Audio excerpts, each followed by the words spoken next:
is going on, guys? It's the Mad Dragon. So New Zealand and Ireland have just finished their first game of their July internationals, and it was a pretty rough old game. There was a lot of big hits, a lot of wet weather. Certainly meant that forwards were just smashing the hell out of each other. So of course we need to do a match report. What we do in these videos is, of course, we go through the first half, and then we'll go through the second half. We'll go through all the highlights, all the main scoring, a lot of talking points, and in between each half we'll talk about my overall thoughts on the game. So starting off, before the match even began, both teams have been hit by a virus that we're not allowed to mention for monetary reasons, so I won't mention what it is, but of course you know what it is. A couple of players missing out, saying a lot of the coaches had been hit by it, a couple of the players have been hit by it too. People like Will Jordan have gone out from the New Zealand team, the head coach of New Zealand going out. Ireland had it affected too, Finlay Bealham going out, so big switches needed to be made in the team composition, let's say. A couple of stats that came out which were quite interesting. I didn't realise New Zealand was so heavy on stats. I did watch it on Sky Sports very early this morning, this game,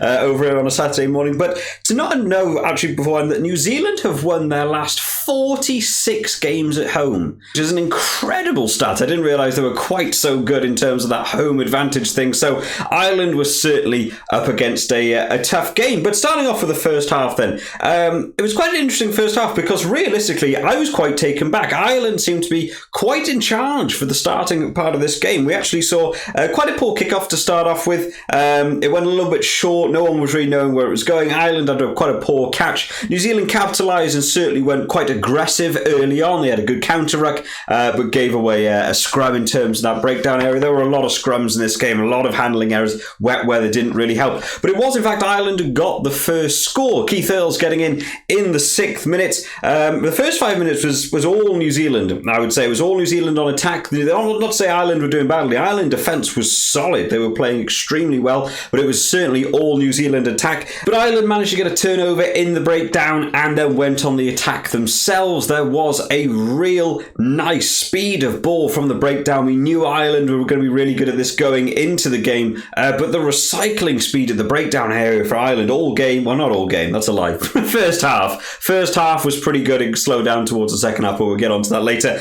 Going through the phases, really nice to see Ireland just in control, ball in hand. It took 12 phases to eventually get through. There was a couple of advantages along the way, but eventually they did manage to spread the ball out wide. Keith Earls, nice little step inside, getting himself over for the first try of the game. Unfortunately, Sexton, quite a poor kick towards the post, did miss that one, so Ireland went 5-0 up in the first 6 minutes and really shook the game up a bit. New Zealand didn't seem like they were really ready for that. The next 10 minutes was a bit of back and two, a lot of scrappy game going on in this, a lot of handling errors, knock-ons, kicking to the touchline. Both teams sort of taking it in terms of attacks. In the 14th minute, New Zealand win a turnover penalty at the scrum. Now, Ireland were actually looking decent in scrums for the first 15 minutes. I would actually say they looked on top. No matter whose put in it was, they actually looked like they were doing pretty good. 14 minutes was where the switch came. New Zealand actually having a really good scrum, pushing Ireland back, getting the turnover penalty on Ireland's put in, really not expected. And that sort of began certain areas of the game where we're so used to seeing Ireland being good and New Zealand just chipping away at them. Ireland had to keep up this defensive work for at least another 5 minutes, and eventually we got to see it crumble. Geordie Barrett getting his try in the 21st minute. Now, I've got to say, Ireland's defence for this first 20 minutes looked really, really solid. They were a cohesive line, committing minimal men to the breakdown area. New Zealand were committing 3-4 players at every breakdown. It was slowing down their own attack, but Ireland looked really, really good. But eventually it did manage to break, and it really just came from New Zealand switching up their game plan. In this first 20 minutes, New Zealand seemed pretty aimless.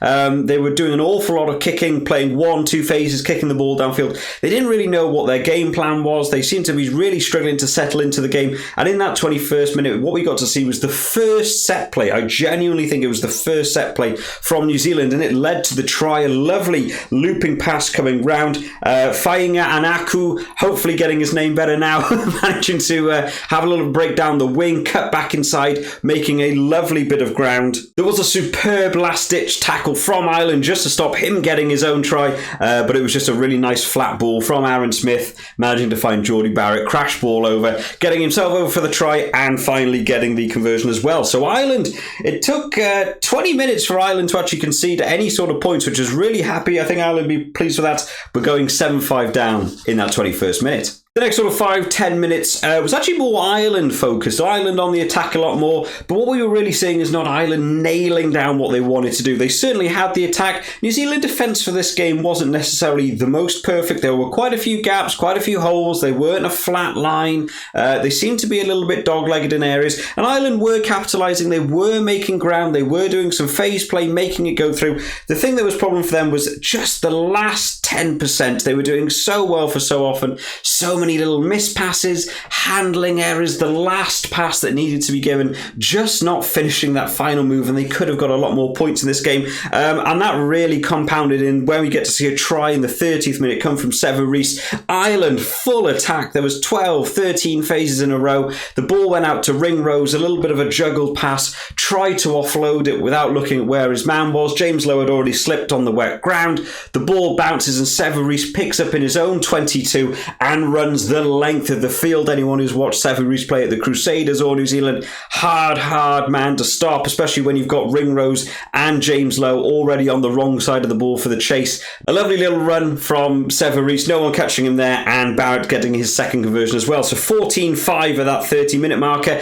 and just to add more pressure on Sexton, also going off now with a head injury at a breakdown. Nothing too dangerous really, it was more just a slip and a swinging arm happened to clip him, went off for the HIA that he never came back from. So a bit of a double blow for Ireland, and that we really saw the confidence shift in that moment then. New Zealand suddenly began to settle into their game. Ireland seemed to be rocked quite hard by that score. They didn't really know how to come back from that. There was another 5 minutes of quite scrambly play from both teams, but like I've noted down here, yeah, that confidence shift really becoming more apparent. Ireland looked far less settled in defence. They were just scrambling. Whoever could make the tackle just had to make the tackle. They began to look tired. They'd obviously played extremely hard to keep that defensive rate up in that first half, and New Zealand just settling back more into it, which then again compounded again. In the 36th minute we see Tupaia getting over for his try. Ireland just got caught in the breakdown area, struggling a little bit there. There was a lovely counter ruck from New Zealand, 2 or 3 men just driving over Ireland, not supporting the man at the breakdown, the area they were so competent in for the first 20. Ball spread wide to Beauden Barrett, who noticed this huge gap in the backfield. No one really ready for it. Beauden Barrett, little kicker through, as we've seen him do so many times. Easy pickup for Quinn Tupaia just to get in, straight under the post. And again, another conversion for Geordie Barrett. So in the space of sort of 10 minutes, we've seen it go from 7-5 all the way up to 21-5 for New Zealand. It was really beginning to put pressure on. Ireland just wanted to get into that changing room. They just wanted half-time to come, settle back down, get back into this a little bit. New Zealand not going to let them. In the 38th minute, another try. Ardi Sarvea, which just punishing. Not really anything too special. A try that came out of really nowhere. It's just Aaron Smith doing Aaron Smith things. He was at the breakdown. He was pointing to the referee where there was a potential penalty coming in. All the Ireland players follow the finger down to the breakdown area rather than paying attention to Aaron Smith. Aaron Smith managing to pick up the ball, jumps over the middle of the ruck. Don't even know how it works, managing to get his way through the middle. Fantastic little breakaway, no one there. The only person that can defend is Keith Hills. Aaron Smith kicks over the top and it's a race back. Both of them seem to get to the ball at the same time over the try line. It bobbles backwards and Ardi Sarvea dots it down. We did go back to the TMO to check, and I would say it was pretty fair. It looked like the ball was knocked backwards from Aaron Smith. Very, very nice play from him again. Caps experience, we've seen it from him before. Ardi Sarvea going over for his try, and again another conversion, kicking from Geordie Barrett in this game. Absolutely exceptional, 6 from 6 by the end of it. But we went in at half-time then, 28-5, and what a turnaround. That first 20 minutes certainly felt all Ireland. They felt like they were really in charge of that game. They were settled, they knew what they wanted to do, but just not finishing that last 10%, whereas completely conversely, New Zealand seemed to really be struggling in that first 20 minutes, just to gauge where they were, what they wanted to do, how to cope with the speed Ireland were actually playing at. I said here that I think it took New Zealand a long time to settle into the game. Way too much kicking in that first 20 minutes, they were just going one or two phases and kicking the ball away. But that 30th minute, that huge confidence boost for them, the breakaway try that probably shouldn't have come, and losing Sexton for Ireland, losing your captain, losing your main kick taker, certainly put a lot of pressure on. And I think that was really where New Zealand began to turn it up a notch. Into the second half then, where it really began to get a bit crazy, as you can probably see by the scoreboard. So, starting off in the first minute, we had an Irish penalty. New Zealand defence not really working that well again, looking a little bit scrambled. Ireland did kick to the corner. They had a little driving maul, but it was shut down. One of the key areas in this game was Ireland desperately trying to use that driving maul, and I don't think I saw a single one really work how they wanted. They really didn't make the most of it. New Zealand very good at that. Did manage to shut that down. However, 3 minutes later, we see Gary Ringrose going over for a try. Ireland are just going through the phases again. It's what we wanted to see the first 20 minutes. They were just doing this phase play. They were really trying to push it a bit too much in the second part of the first half. They were just desperate to try and get the score, not really taking it through the phases. They went back to it, going through the phase play. New Zealand defence was actually holding up relatively well at this stage. The line had settled back down a bit more, but there was a nice little bit of a loop play. Went round the back, out to Gary Ringrose, who managed to get in right at the corner. Did manage to dot it down. They tried to defend it, but a nice little try from him. Conversion success from Joey Carberry, so already on a better kicking ratio than the Sexton saw them go in. 28-12, only 5 minutes into the second half. We saw a few scrums coming in for New Zealand over the next 10 minutes, really putting pressure, put Ireland all the way back on their own 5-metre line, really pushing them in terms of the scrum. Ireland managing to just find the relief in free kicks, managing to save them, but unfortunately it wasn't going to be able to hold out from the point scoring. We saw Ardi Sarvea go over for another try in the 53rd minute, which was just all Ardi Sarvea. There was nothing more to say about that. He was just beyond the halfway line. He was in the Ireland half, having the ball passed out to him, managing to have a lovely little break, found the room, managed to get past Ringrose, just powering through, managed to get a little sidestep through two more defenders for a 30-metre run, which is a hard ask for a man who plays number 8, managing to beat 3 defenders, all him, all brilliant, really nice to see, and another successful conversion from Geordie Barrett. Towards that 60-minute mark is where Ireland began to turn it up a notch. They could feel the game beginning to slip away. They went more on the offensive, and we get to see the first of a couple now. Joey Carberry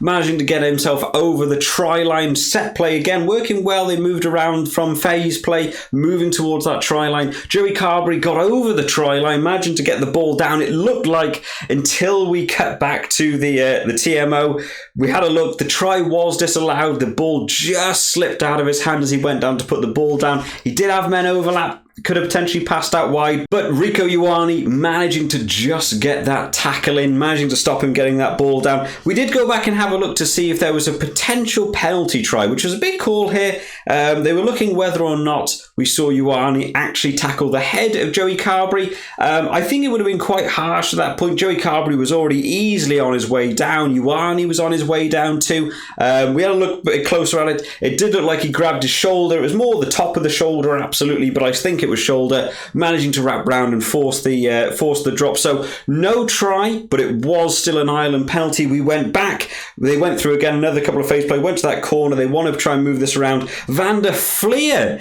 gets himself over the try line. Again, it just looks like a beautiful try, straight under the posts, on the crash ball. Really nice to see. We went back for another TMO check, and surprise, surprise, Ioane again with the try-saving tackle, managing to get that arm underneath, dislodging the ball, stopping Van der Fleer from getting to the try. So 2 opportunities there in the space of 2 minutes for Ireland to get a try, but both thwarted by Rico Ioane. As we move through the 60-minute markers and stuff towards 70, we begin to see Ireland's discipline slowly beginning to slip. Certainly more penalties. The driving maul's not working for them. They're not stealing anything at the line-out. The breakdown is much slower. You can feel that players are beginning to get tired. They're making subs and going off. Dan Sheehan had gone off at this point. He'd gone off for about a minute, only to have to come straight back on due to an injury. The Ireland front row played an awful lot in this game. Andrew Porter played the full 80. Dan Sheehan must have played played 79 minutes. Players beginning to get tired, so these penalties beginning to come in. We saw the scrum penalties, New Zealand wanting to try and dominate in that scrum area, and eventually they managed to move these penalties up the field, getting them to within that 5-metre line. We got to see the New Zealand try coming in from Sawakula on his debut from the back of one of these scrums. New Zealand on the big drive, driving that Ireland forward pack backwards. Sawakula picking the ball up from the back of the scrum, hitting the gap between, I believe at this time it was Conor Murray had just come on and Joey Carberry, hitting the gap through the two of them, neither of them stopping there. He is a fast guy for a replacement number 8 as well. He's still a big guy, smashing through, getting himself over. New Zealand celebrating like crazy to see him getting his try on his debut, but you know, a well-worked try, they absolutely deserved it, and Geordie Barrett not going to be missing from in front of the posts. With the final 5 minutes coming up, Ireland went back on the offensive, desperate to try and clamour anything from this game that they could. Ireland managing to get back over the try line again. This was such a harsh running theme for Ireland, unfortunately. Was stopped by Adi Sarvea this time, managing to hold up the ball, but again we went back for another penalty where we got to see Ireland playing the ball a bit wide. Again, they tried that driving maul, it's not working, and eventually in the 77th minute we get to see Bundy Aki getting over for a try, late replacement in that game, but coming on, what a way to go. Again, the way this try scored from the pick and go, then the little pick-up pass going out to Aki, smashed the ball over. The pick up and go move was working so well for Ireland. For whatever reason, New Zealand just couldn't really defend the pick and goes. They were certainly losing meter on every single one. They weren't really defending too well against it, and I don't know why they didn't try and use this more, Ireland. Certainly towards the second part of the first half and earlier on in that second half, we really didn't see them use that phase play a lot more, and every time they use this phase play, I'm talking about them scoring points, scoring tries. Maybe that'll be something for them to build on in the next game. Joey Carberry did manage to get his conversion over there, so we went to 42-19 in the 77th minute. And I know what you're thinking, 3 minutes left, not a lot can happen here. But you'd be wrong. In the 79th minute, we saw the first yellow card of the game. Tua Kwafi getting yellow card. I thought this was really harsh, in all honesty. I think it was mainly for the multiple penalties that Adi Sarvea had been awarded previously. Defensive penalties, far too many of them coming in. They were certainly looking like there was a couple of questionable decisions to stop Ireland scoring tries. This one was the weakest penalty of them all. I really felt Tua Kwafi had rolled out the way. Conor Murray making a big meal out of it, being able to get to the ruck or not. Managing to win the penalty, ref gave him a straight yellow card. Thought it was a bit weak. I really think there was some other penalties for that one that could have been yellow cards over that one. So not really his fault, more just a multiple penalty sort of yellow card. Ireland managing to move up back into the field. They got all the way into the New Zealand 22. And in the 81st minute, Ireland managed to get back over the try line again, and it's still not a try. The pick and go move, again, working well for them from the back of that maul. They just kept going through the phases. They got over the line. A brilliant try-saving tackle from Dalton Papali'i. Again, a late come on to the game, but absolutely brilliant when he did. Managing to stop that, we went back for another penalty. New Zealand defence just giving away penalties left, right and centre here. We went back for another penalty. They kicked back to the corner. Ireland desperately trying to use this driving maul. It didn't work all game. They really didn't try and switch it up for any reason. They went back on the attack, and eventually we saw Josh van der Fleer just smash over the line from about 5 metres out, absolutely smashing his way through. Got over the try line. I thought that was a try. I wrote down the word try, but then again, held up again to Josh van der Fleer, not managing to get a try there. Again, held up by Dalton Papali'i, amongst other people, but I believe Papali'i was the guy under the ball. Absolutely brilliant defence. They just managing to hold out, just grasping at straws. But those last man tackles holding up the ball were brilliant all game for New Zealand. Ireland kicked to the corner again, went for that driving maul again. For some reason, but this time managed to get sacked by New Zealand, and the free kick was given to New Zealand. So we see the final score remains at that 42-19. But Ireland had a good 3 or 4 tries that could have come in there, all disallowed or not managing to score or held up. There could have been a tighter game here, but it just wasn't Ireland's game today. So New Zealand are now on to their 47th home win in a row. Again, an amazing stats. stats. Just before I started filming this video, a couple of stats that did come out which really surprised me. Ireland had the most possession in the game, the most territory, and spent the most time in the opposition 22, which really gave you a bit of a feel for how much Ireland were actually managing to try and control the game and hold on to the game. And so many of these areas where they were conceding points just seemed to come from those momentary lapses in judgment, the momentary looking down at Aaron Smith pointing at something and you watch him go for the try, the little rubbish pass that we had from Ringrose in the bobble pass. You see Sarvea running all the way down the field. I feel like Ireland actually controlled a lot of this game. But it was just that last 10% where you just want to see them finish that bit, not managing to put the ball down over the try line, not managing to get that final pass, not managing to do the very final thing. And every single time New Zealand capitalised on all of those mistakes and he saw them getting points back. Don't get me wrong, it absolutely helps when you've got someone like Jody Barrett kicking the points for you when he's got such a good kicking ratio. 6 of 6, absolutely deserve it. Yeah, that final score, I think deserve it, to be honest. 42-19. I would say Ireland looked like they were winning the game for about, I don't know, 25-30% of the game, and they got maybe like half the points in New Zealand. So I think the scoreboard potentially helping them out a bit there. I certainly think they could have got more, but that 10% at the end, just letting them down. But there we have it, guys. That is going to be the match report for today. Let me know what you guys thought of the game down in the comments. Do you think New Zealand deserved to win? Was there any things you want to be seeing Ireland improve for the next game? And if you enjoyed this one today, make sure to drop this video a like. I'm going to try my best to be doing these match reports for the July Internationals for as many games as I can do. So make sure you are subscribed just to keep up to date with all the latest videos as they come out. I hope you've all enjoyed today, guys, and I will see you all next time. Bye-bye.